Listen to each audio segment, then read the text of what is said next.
This and meeting is ask being recorded. questions, and then we can also just keep going and we can really make this a discussion opportunity. So thanks so much for joining me today. I'm really excited to talk to you about evaluating school-based work. So throughout this webinar a few times, I'm going to ask some questions, and if you have any feedback or if you would like to chime in with some ideas, I'd really appreciate some discussion. It's always fun on a webinar to have some communication. So otherwise, throughout the session, your lines will be muted, and at the end of the webinar, the line will be opened up for questions.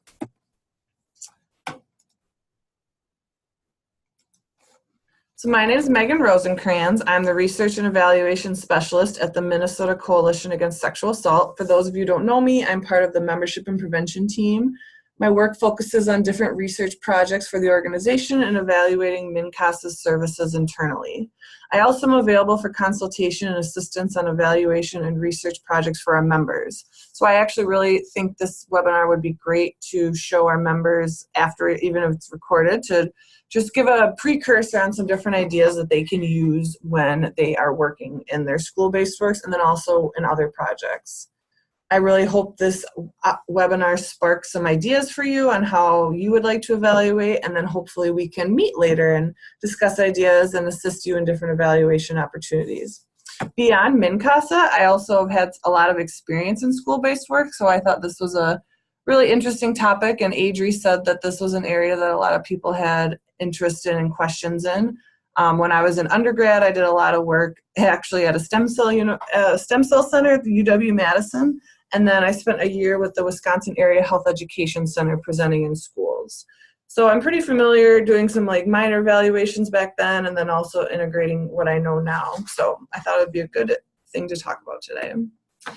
So why are we talking about school-based work? So I chose to focus this webinar because the prevention team had said that it was a really big area for a lot of our organizations and something that they wanted to evaluate. And also, this is a very common area that anti-sexual violence organizations work with. So especially many of you know, when you're working with a community, one of the first places you want to do outreach with is a school. And a lot of this work is often prevention focused, but also can include advocacy services, awareness of services, so promotion of the work that your organization does, and then also just discussion of sexual violence topics, so awareness of sexual violence and harassment and different things. So although this webinar is focused on school-based work, the principles and tips that I will be talking about don't have to necessarily only be used in school-based settings. So the objectives today are, we want to find the why of your evaluation project. We also want to think strategically about your evaluation. So we're going to just talk a little bit about some planning, and then determining the best options for information collection. So the bulk of what we're going to talk about today is just really taking a step back to think about why you're evaluating, how you're going to think strategically, and the information collection. We're not going to focus too much on what to do with the information, because it could probably be a whole day of webinars, but just to get, this is just an idea to get some ideas flowing and to get your process started for your evaluation.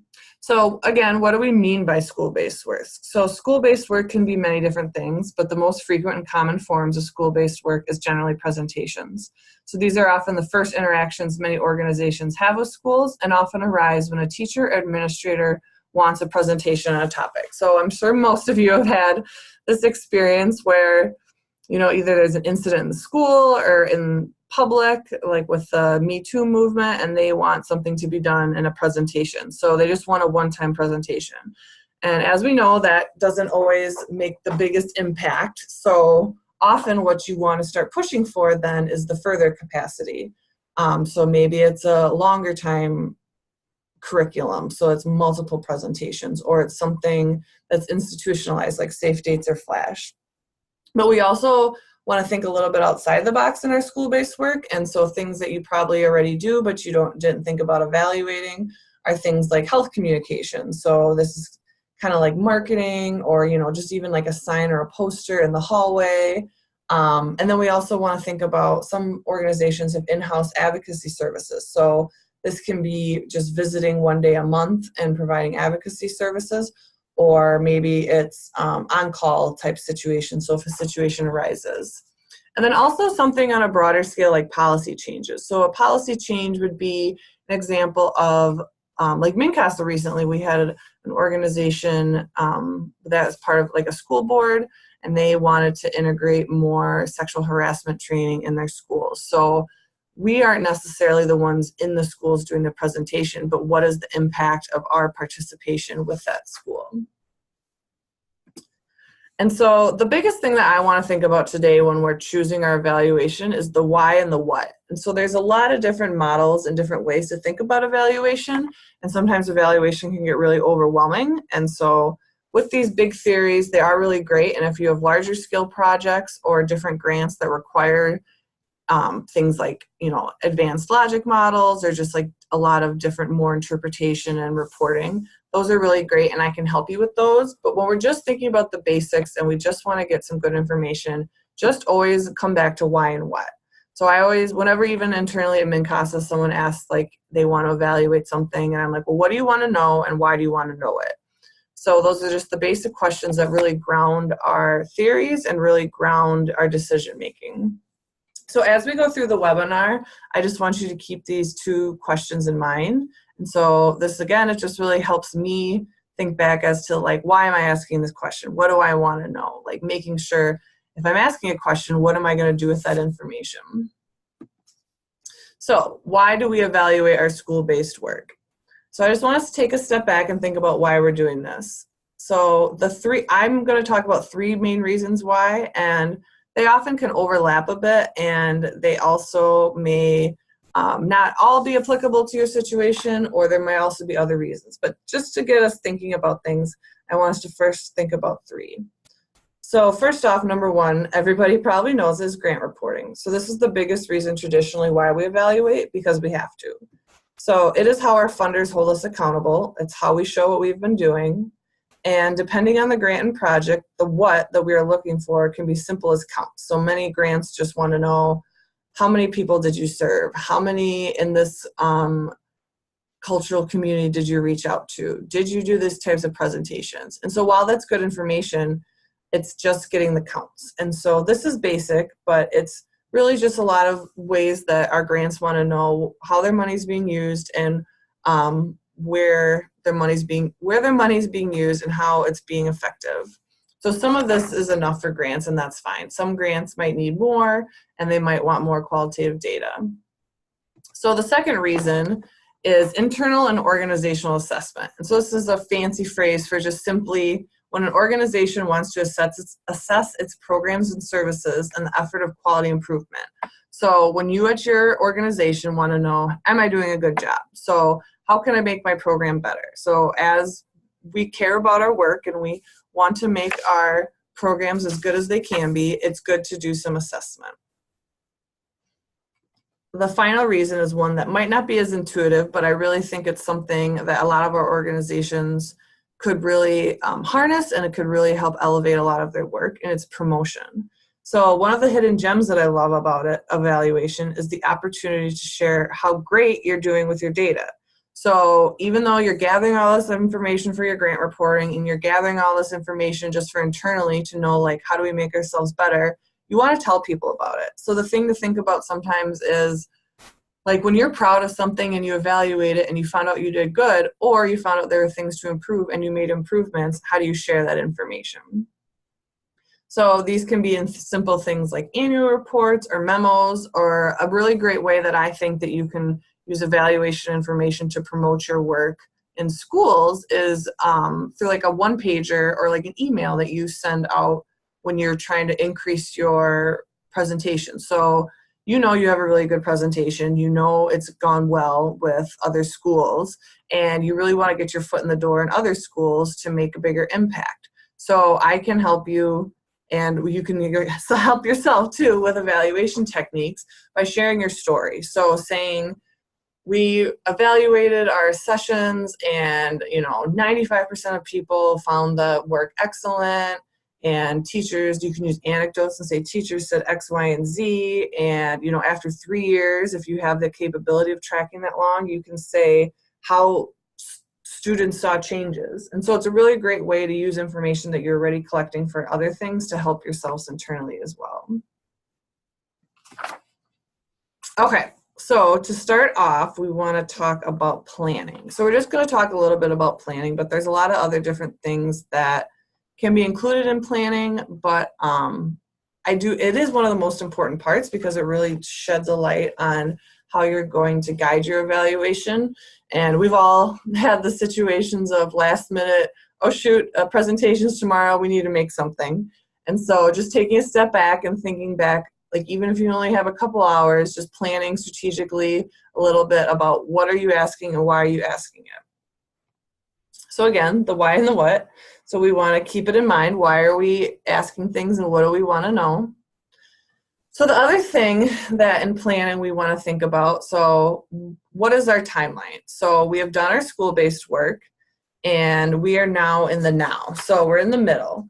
So our timeline is centered around when we want to do our evaluation. So did what we want to find out about happen in the past or in the future? So we want to think about, for our school-based work as an example, are we having to fill out a grant report and someone's asking us who attended, how did it go? And so it can be overwhelming of I don't have this information. But I really want you to like step back and think about what can be collected now. So even if something hasn't been collected, what can we in good faith and in good data practices collect right now, even though the event has occurred? And what has already been collected? So sometimes this is information that has been collected through a third party, or this is information that, you did a short little survey and you didn't really think much of it, but it really can be useful. Or even things like attendance records. So you got a sign-in sheet when a presentation happened. So how can you use that sign-in sheet to make an evaluation and prove the quality of the work you did? And then the bigger opportunity then is the future. So you're ahead of the game and you know that something is going to happen in the future that you want to evaluate. So you have more opportunity, and you also have more opportunity to get a little overwhelming. So that's why you want to think about what do you want to collect and why do you want to collect it, and has this been done before? So this is integrating a little bit of the past, but thinking about if you have a presentation and you want to evaluate it, have you done this presentation before? Is there evaluation data that you want to compare to in the future? So if you're wanting to prove that attendance has gone up, or that you want to prove that a behavior has changed, or if you just want to show a cohesive sample. So maybe you've been presenting to the same school for 6 years and you want to show that, these students, I think my new presentation has done better than last year. So you can see that by using data that you have in the past. So again, when we're going through, we want to think about why and what, and then how does this integrate with the past and the future? Does anybody have any questions on that right now, or does that sound okay?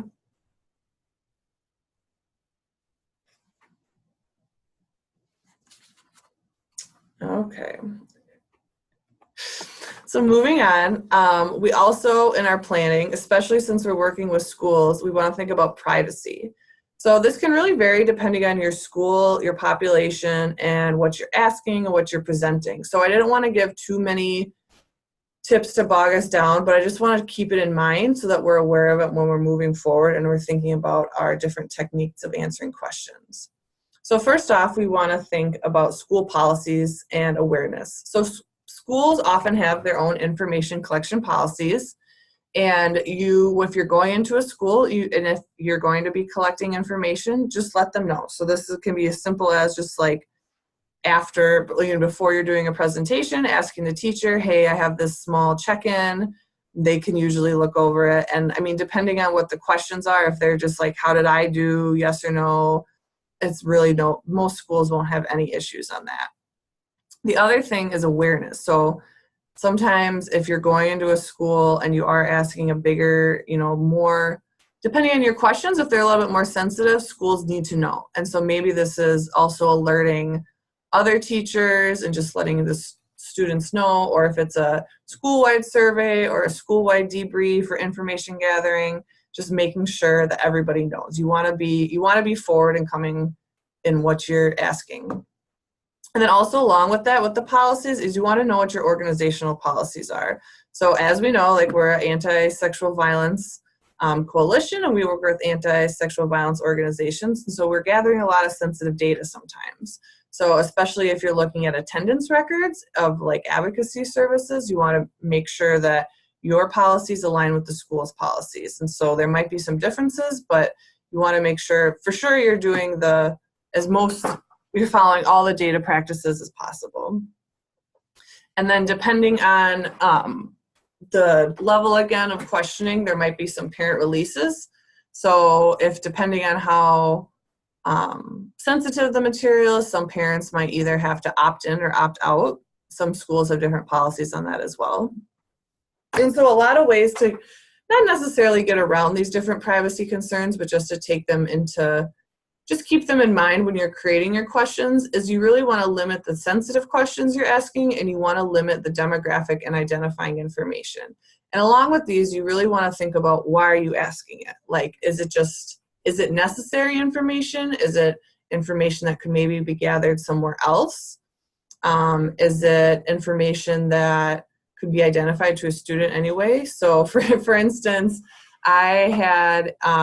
we were working with a school, and there was a student group that wanted to do a survey on porn use. And so she had been really familiar that she felt that porn use, she had the perspective that porn use was really, increasing some harassment in schools and maybe not creating a right environment. And she felt like teachers and parents weren't really aware of how much porn use was being used. And so we were looking at integrating a porn use survey, which, as you can guess, would probably be a really hard thing to just email some students and say, hey, let's do a porn survey. Parents obviously probably would not be on board. And then we were also trying to integrate it with some harassment questions. So, we spent a lot of time creating the survey. And then when we presented it with the school was actually really on board with it until they found out that they were the only school doing the survey. So they wanted, not only might have been identifying information for their school, but they didn't want to be seen as the only school asking this type of information. So it's an identifying on a larger scale, as if, MNCASA as an organization might not have been involved in allocating the data, but there's a lot of concerns about that. Like, how would it look if a school is gathering this information? How would it look like maybe even if it was a small school that, if you have one person of color or, only one person of LGBT, and you're asking on that survey, what's your race, what's your sexuality, or what's your sexual preference, or what's your gender, and it comes out and it could be very identifiable. And so you also just think about, do you need that information? And so that also is with sensitive questions. So as sensitive questions increase, the need for policies and actually possible IRB, which is a governing body that looks at information being gathered and why is it being gathered and makes sure that there's privacy concerns, the increase of sensitive questions increases those concerns. So before you do anything, you always want to think about, is this question needed? Is it identifiable? And is it something that's sensitive and is going to need more concern? Okay.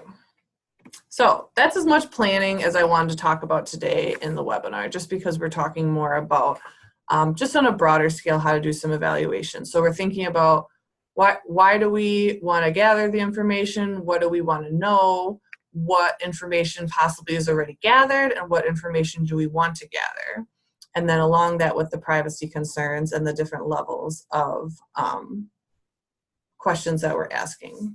So now as we move forward, we want to talk about ways to gather information. So I'm going to go, this is where I'd really like some input if anybody I'd love it if you chimed in. So I'm just going to talk about some different ways to gather and then frame that back in a lot of the different planning topics we discuss. So as we go forward, I want to us to think about things like, this is data we already have collected, or we might not know we have collected, and data we can be collecting. So one of the easiest ways, I want to start us off easy, is just undocumented knowledge.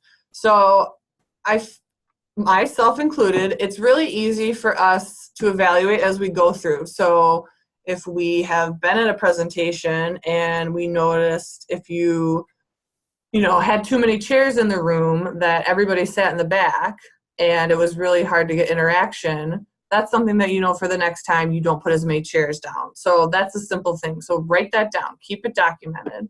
So you know that for whether you're doing it the next time or just even for somebody else to do it, to really keep consistency. So these are things that are important, and this is some institutional knowledge that also gets passed around. So when you know that when you know things, to have them shared along with the organization and along with the different groups that you're teaching. So with the undocumented knowledge, one thing that I found really helpful when I used to do school presentations was to track my interactions with schools. So not only was this really helpful for grant reporting and just like our own internal assessment, but it was really helpful when I would work with other communities and then I would pass it on to other staff members.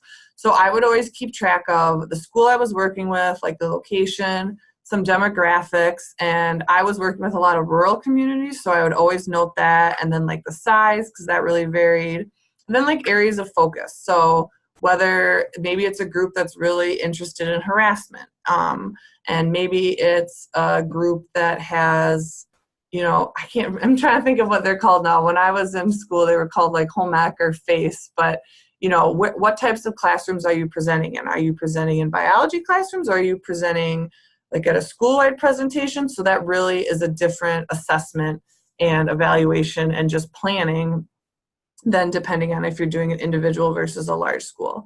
And then I always put the main points of contact, which is really helpful, especially in school-based work, because depending on the year, teachers can move classrooms. I found when I was doing my school-based work, some teachers were really supportive of, coming in and taking up their time, and some of them just didn't have the interest or energy or thought it was useful. And so I always made notes of who was the most receptive and who I could contact with, and then in case that changed. So that's where you put staff members. And then also so dates of presentations, whenever I would present, I would note what I did, who I talked to, how many people were there, anything good or bad, and just like to get like a sense of what was going on.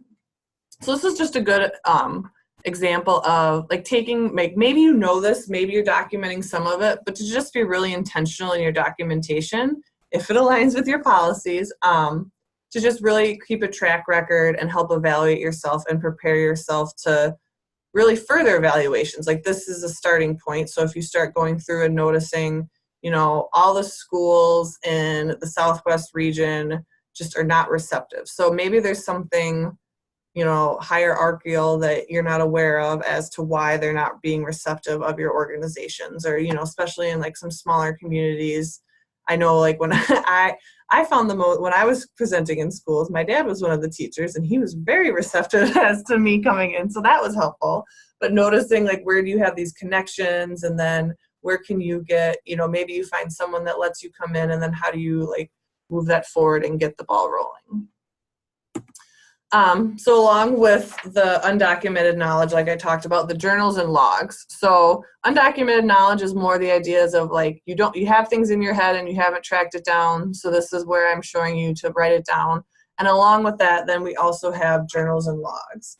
So even like notes you've taken in meetings or during presentations can be useful in evaluating your work, but it's the taking of the notes and it's the combining them into something useful. So it might just be anecdotes at first, but when you start combining the information, it really can become useful and can really start shaping things, and especially for grant reporting and continuing on, it can be really helpful. So this is a way that I have found, just a simple way to organize some of your information. So if you're thinking about what is being evaluated, what did I observe, and then action steps for change. So this is an example of, I just came up with saying, in Mrs. Ryan's 8th grade class, after a year-long curriculum participation in Flash. So we did a whole year, and then afterwards you just sat down and you had some notes taken and also your undocumented knowledge, and you thought, what did we observe? What did we learn? So a couple key facts. The principal said this year the students seem much more respectful of their peers. Mrs. Ryan loved integrating the anti-sexual violence themes into her courses and used book reports and art projects as a way to continue the learning opportunities. A few parents at the beginning of the year were worried about the discussion of sex and condoms, but after a meeting with the parents about this, they discussed the sharing of materials and they were more supportive. So that is actually the evaluation. So you just said, what is being evaluated? What do I want to discover? What is the what is the why? And then what did we observe and learn? And so a step forward, which we're not going to get into much today, but you always want to be thinking about it as you're evaluating. So this is the why. So why did we want to do this? We wanted to know how we could make some changes and know it was going well. So action steps. So the principal said this year the students seem much more respectful of their peers. So that's a very good anecdote, and possibly if the school has data, you could determine if that actually is true. So you could compare detention rates possibly from possible years. You could look at if any, maybe harassment went up, or not harassment, harassment reporting went up simply because students were aware of where to report. Maybe your advocacy services went up because students were aware that you had advocacy services. So that's all really good information to track and then make action steps for change. So continuing to do that, and then also the reasoning behind the action. And so if Mrs. Ryan loved integrating the sexual violence themes into her courses, you could encourage more examples of integration into other courses and have examples. And then the issue with the parents, so you could develop more materials to share with parents on what will be taught. Does anybody have any questions right now, or any other ideas of undocumented knowledge that's been useful?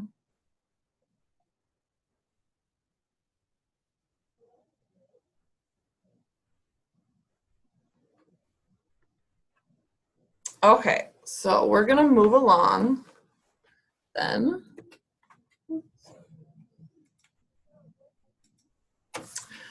So another version of documenting knowledge and looking back is debriefs and discussions.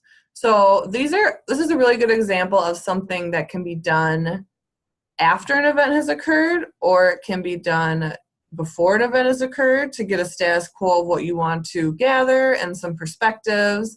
And maybe you're doing an intervention and you want to understand what is the school like right now.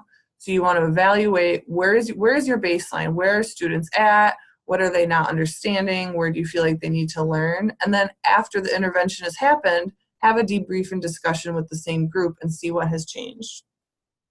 So like I said, these can sometimes be documented or not, but sometimes, they're just as simple as checking in with a teacher after a presentation saying, how did it go? Like, do you feel like did you feel like the students were receptive? Or do you feel like there's something could have changed? Like maybe you thought your hip references were really good, but maybe it made the students uncomfortable. So like little things like that. It's just a debrief, and you can document it like I showed you and then move on.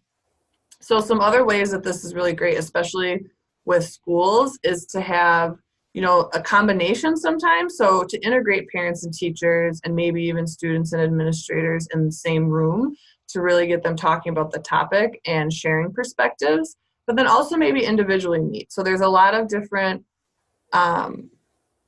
benefits from meeting with the same type of people and then also integrating them, because you'll get different perspectives. Like even thinking about even at your organizations, when a bunch of advocates are in a room talking about problems, they can maybe be seeing one side of the issue or one side of the solution, but really makes them feel like they are all on the same page. So there is really good wealth to meeting with the same type of group. But then if an advocate and the executive director and maybe a coordinator and even maybe a systems professional like a police officer get together, you start seeing different perspectives. So in a school-based work, if you're talking about integrating a curriculum, it's good to know what all the teachers have in mind, the problems or the hurdles and positives the teachers see, but then also you want to get everyone else's feedback as well. So you also want to allow multiple opportunities and formats to share feedback. So this, as this picture shows, the traditional way that we think of like a debrief or discussion is just sitting around a table and getting together and sharing your ideas. But not everybody shares their ideas in the same way. So if you're not exceptionally extroverted, or, maybe especially with school-based work, if you're a student or if you're a teacher, you might not feel as supported or open to speaking if there's parents and administrators in the room. So it's good to, maybe allow an opportunity, say to like email me with any feedback, or allow anonymous comments on like a sheet of paper or something after a presentation or even after a meeting. So it really encourages multiple opportunities to share feedback and allows you to check in. So have any of our listeners, has anyone had debriefs and discussions that they found went really well, or anything they found challenging?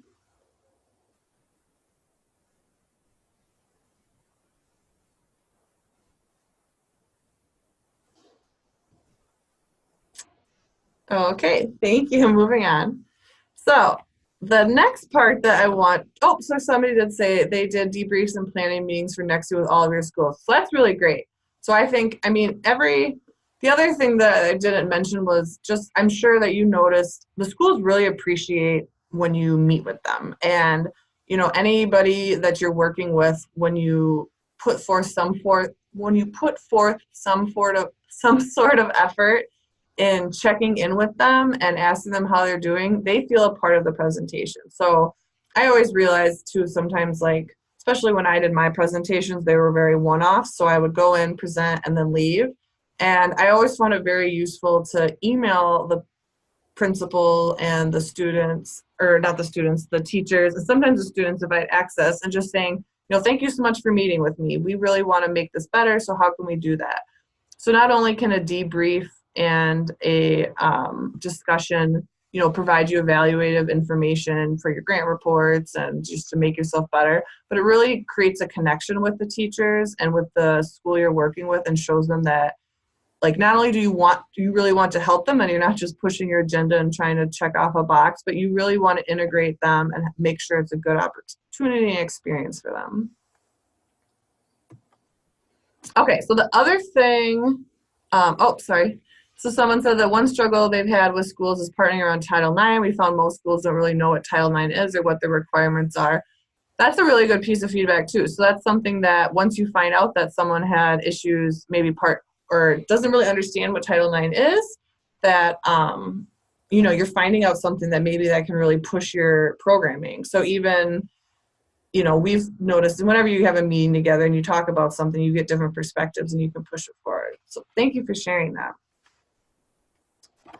Oops, sorry. So the next thing I want to talk about is third-party data. So third-party data is something that I really want us to think about utilizing when we do our evaluations, because third-party data is often, hopefully, not only is it just like another opportunity for us to get other information, but it's usually a little bit more rigorous than we have opportunities for. So it can really give us some hard data that a lot of times grant reporters really like. And so a lot of times third-party data, it can show us the status quo. So if we're going into a school and we want to know, is there harassment in the school? What are the demographics of the school? And how can that impact our evaluation? So if we want, even just when planning your presentations, it's really good to evaluate your schools by using the third-party data, by seeing, is there the harassment? Is there information available that you can use to shape your presentations? So one example that I wanted to use was the Minnesota Student Survey. And so a lot of you might be aware of it. It is not the most cohesive for our purposes, or the most elaborative, because it just has some pretty limited questions on sexual health and assault. We've been working with them to expand these questions, but I just wanted to use it as an example of a large-scale survey that most schools do participate in. So this is a survey, if you're not familiar with it, that is sent out to all schools, and it's an optional survey, but most parents and most students do participate in it. And it gives us a pretty large breadth of data to look at. So I just wanted us to look at a couple examples of information a third-party data source would have, and then some information that we might be able to use when we're evaluating or when we're really providing context to our stories. So for instance, these are two examples. So has an adult or another person outside the family ever touched you sexually against your wishes or forced you to touch them sexually? And then has any older or stronger member of your family ever touched you or had you touch them sexually? So there's actually a couple different ways that we could use this data. So what do you think in our evaluations, if we were evaluating our school-based work or preparing for a presentation, how could you use this data?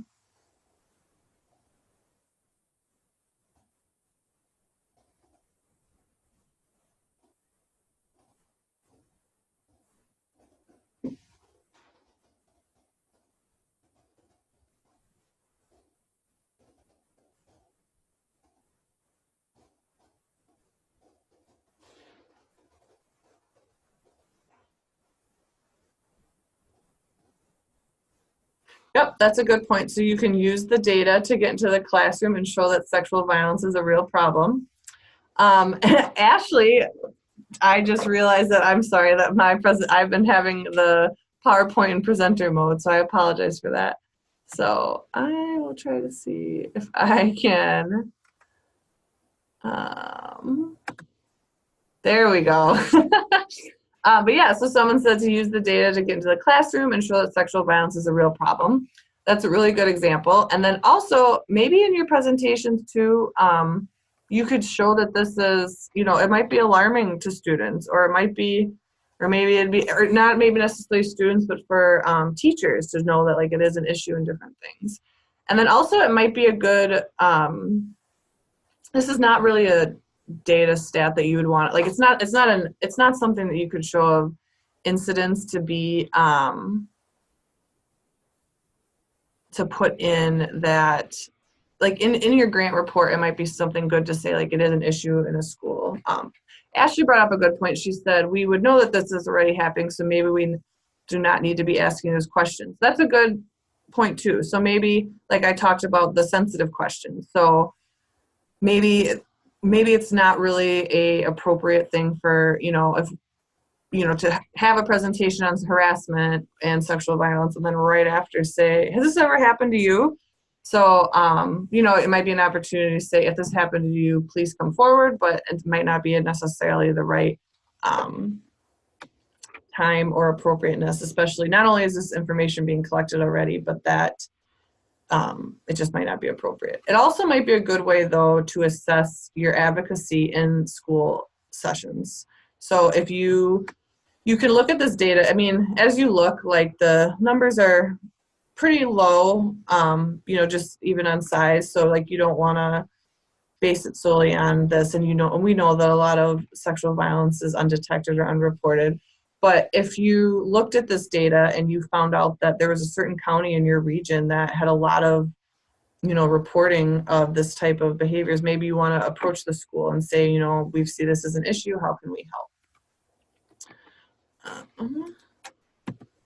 So another data point is the demographics. So this is something that the Minnesota Student Survey shows you. And so again, like we talked about, this is pretty much similar reasons for the other questions. It shows you what your community is like. It can help you tailor.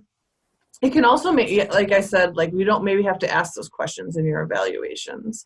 Or maybe you can, when you're doing your evaluations, you can use this information combined with often school data that's available to show what the demographics are already in the community. So if you are, needing to present to a certain community or needing to show the demographics, this can help.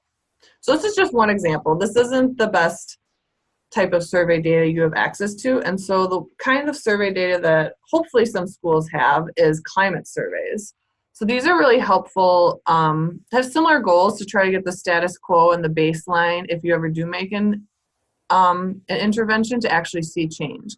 So these are climate surveys are surveys done in schools, often to address just the idea of climate is a little strange, but like the idea of what is the environment for a school. So these are often asked of students, parents, teachers, administrators, staff, everybody. There's a lot of different questions, but they really focus on what is the experience. So I pulled a couple questions from a sample climate survey. And so something like, how problematic is sexual assault or sexual misconduct? How likely do you think it is that you'll experience sexual assault? How knowledgeable are you about how sexual assault is defined at the university? So this was a college-based survey, but these questions are also asked at high schools and K through 12. And so then how knowledgeable are you to where to get help? So something like how knowledgeable about where you are to get help, that's a really great question that if you came in and did an intervention, you could look back and say, you know, in the 2014 survey, only 15% of students knew how to get help. But then after our organization's intervention, it went up to 45%. So it's a really great way to show your impact of pre and post by using information that's already collected and then also integrating with the school's climate survey. So not all schools have climate surveys, but a lot of them are still using them, and a lot of schools are also open to climate surveys. Have any of the attendees, have you ever worked with a school that used a climate survey, or were you aware of them? Or even have you ever taken one? I don't think my high school had one.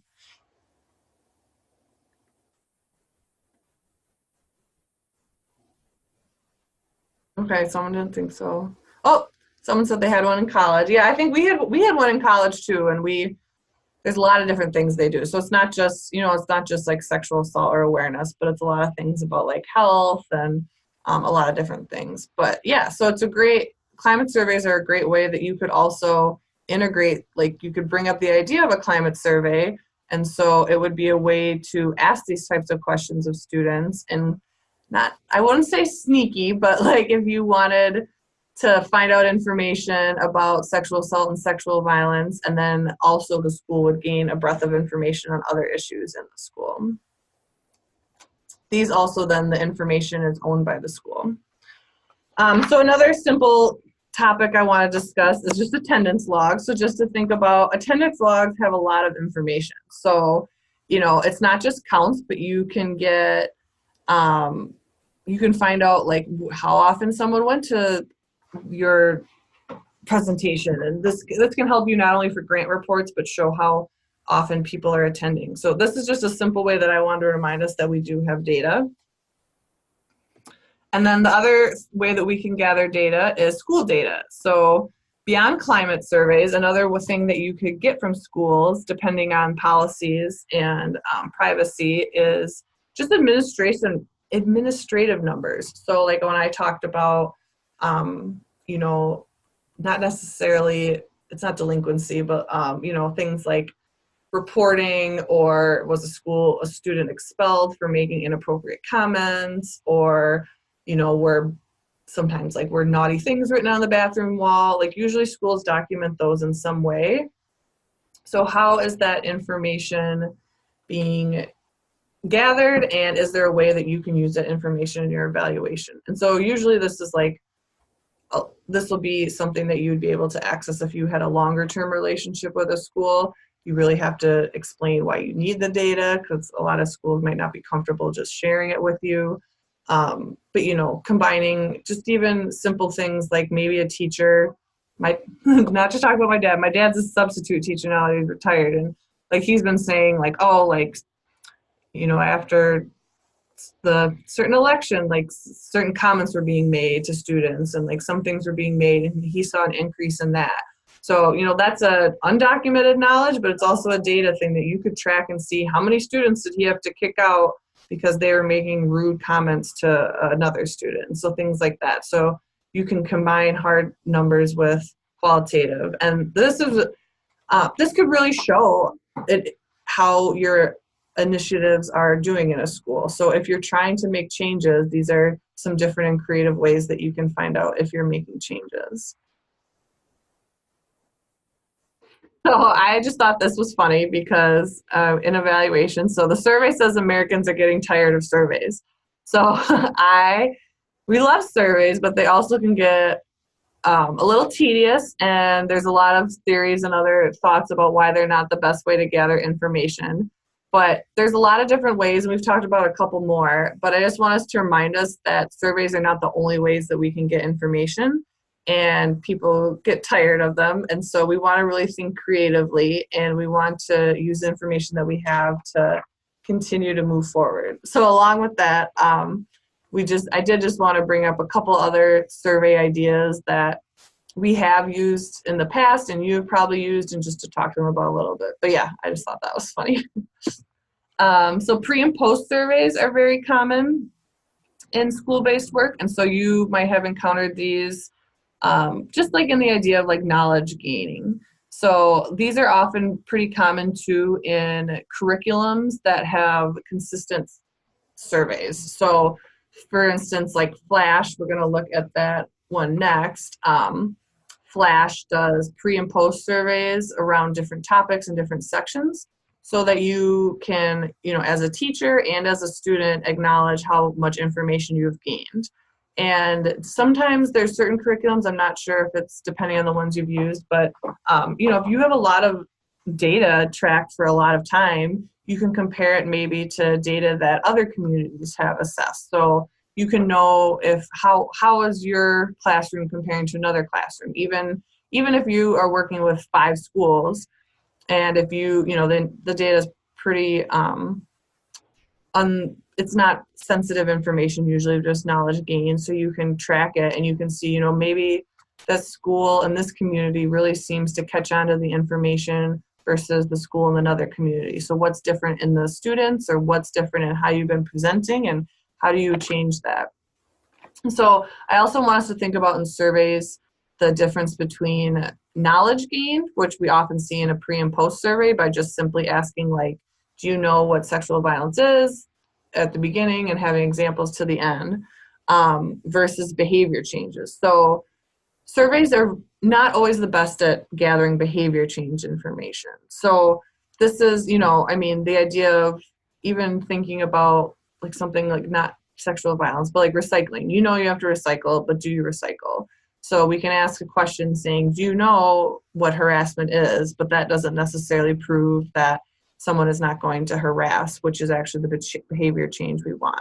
So that's where we kind of think of like, what are the limitations of the information we're gathering? What is the story we're telling? And the other topic I wanted to bring up about surveys is like having different multiple samples. So surveying parents, surveying teachers, and surveying students. So maybe everybody had some, interaction with the curriculum. So making sure you don't just ask students, like, how did you like the curriculum? Maybe they'll tell you they hated it and they didn't want to deal with it and it was annoying. But if you would have surveyed the parents and the teachers, parents loved it. They felt like it was great to get them into the schools. They noticed their students were, being more respectful, they're bringing up consent and topics in the media and the news at dinner. And so you had the parents had a really great experience with it. And the teachers had a really great experience with it too, but they felt like the courses were too long. So, you really want to get a lot of different perspectives, and surveys are one way to do that. And so this is just an example that I wanted to discuss.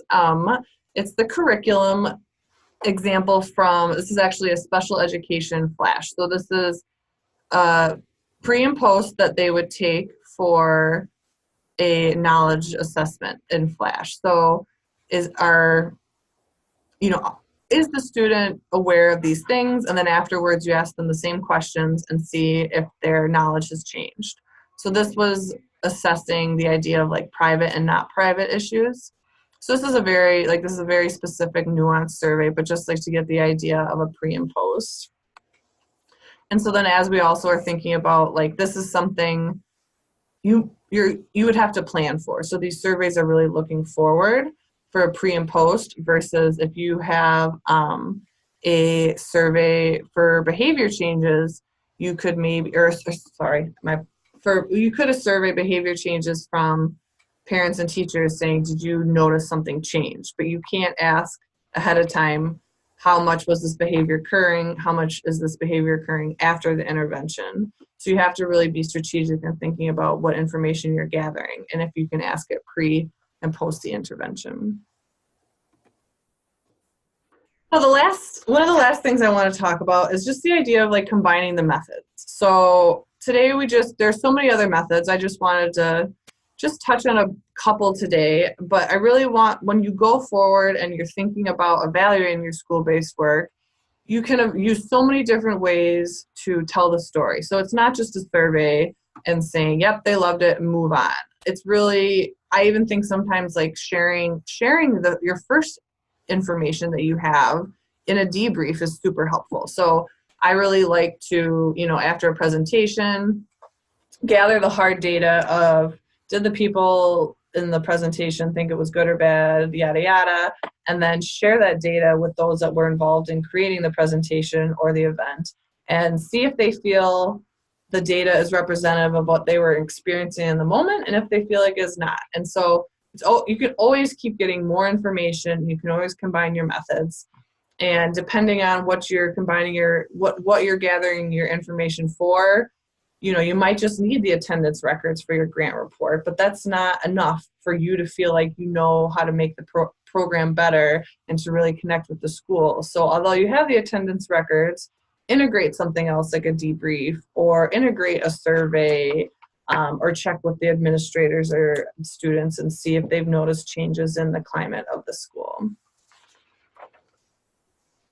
And so even though we're nearing towards the end, so I want to wrap up, but it just kind of was funny to me that I only have this one slide, because this is where a lot of the work will be and a lot of the stuff that's important, but you want to make what you're doing useful. So taking all this data and, evaluating your school-based work is great, and, it proves you're a really good evaluator and you care, but then making sure that you make it useful. So putting in a report and showing the teachers or the administrators or the parents or even your own organizational board, debriefing so that people feel like they're involved and telling them what the evaluation showed.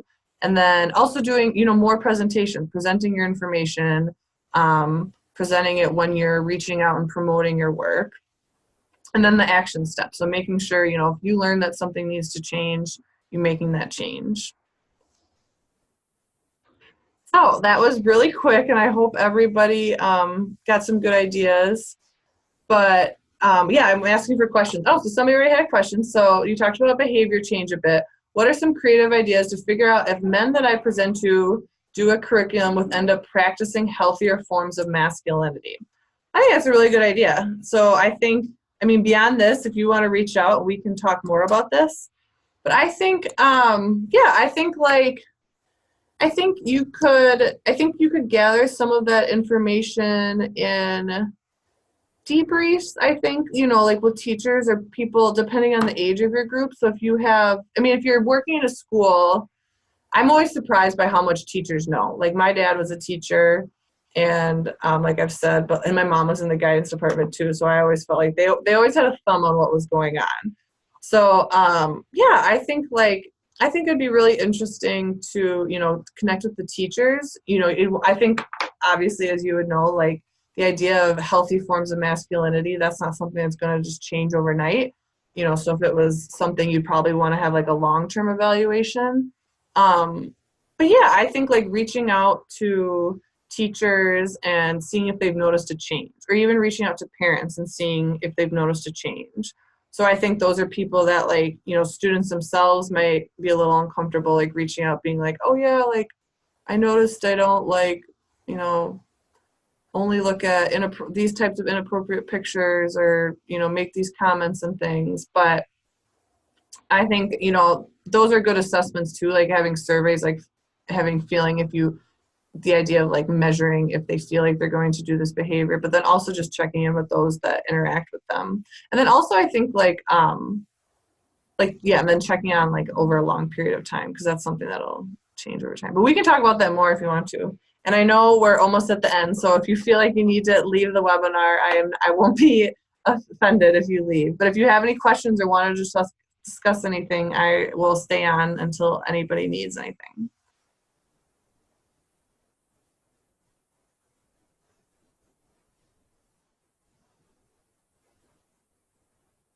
Again, I know some of you joined a little bit later, but I know this was a this was just a brief overview of some ideas to spark, but I really want people to use MNCASA as a resource, and especially me. I would love to work with you on ideas and come up with things, and especially even like resource creation. Like I was doing when I was creating this webinar, I was like, oh my gosh, like I wonder, do you think people would want me to come up with like a sample promotional email to send around? But I want to know what would be the most helpful for our members and figure out what things that you want us to create for you. Because I know some, especially evaluation, not all organizations have the capacity to do so.